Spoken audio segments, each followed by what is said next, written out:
স্বাগতম সকলোকে ডেইলি অসম 24/7লৈ আৰু মই জিজুদি লস্কৰে লৈ আহিছোঁ এই মুহূৰ্তৰ এটা ব্ৰেকিং নিউজ। বঙাইগাঁৱত এটি 1.5 মহীয়া শিশু আক্ৰান্ত হৈছে কৰোনাত। আমি আপোনালোকক জনাই আছোঁ যে বঙাইগাঁৱত এটি 1.5 মহীয়া শিশু আক্ৰান্ত হৈছে কৰোনাত আৰু বঙাইগাঁৱৰ যোগীঘোপাৰ বালাপাৰাত আক্ৰান্ত হৈছে শিশুটি আৰু এই মুহূৰ্তত আমি জনাই আছোঁ যে শিশুটিৰ লগত শিশুটিৰ মাতৃও আক্ৰান্ত হৈছে কোভিড-19ত আৰু তেওঁলোকক গুৱাহাটীলৈ প্ৰেৰণ কৰা হৈছে ইতিমধ্যে।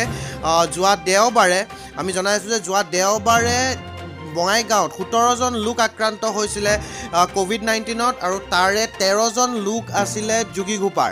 এই মুহূৰ্তৰ এটা বিগ ব্ৰেকিং নিউজ যে 1.5 মহীয়া এটি শিশু আক্ৰান্ত হৈছে বঙাইগাঁৱত।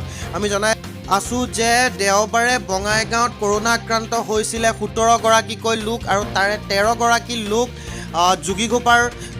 যোগীঘোপাৰ বুলি আমি গম পোৱা গৈছে আৰু এই শিশুটি আৰু শিশুটিৰ মাতৃ যোগীঘোপাৰ বালাপাৰাৰ বুলি আমি জানিব পাৰিছোঁ আৰু তেওঁলোকক ইতিমধ্যে গুৱাহাটীলৈ প্ৰেৰণ কৰা হৈছে। এই মুহূৰ্তৰ এটা বিগ ব্ৰেকিং নিউজ যে বঙাইগাঁৱত এটি 1.5 মহীয়া শিশু আৰু লগত তেওঁৰ মাতৃ আক্ৰান্ত হৈছে কোভিড-19ত।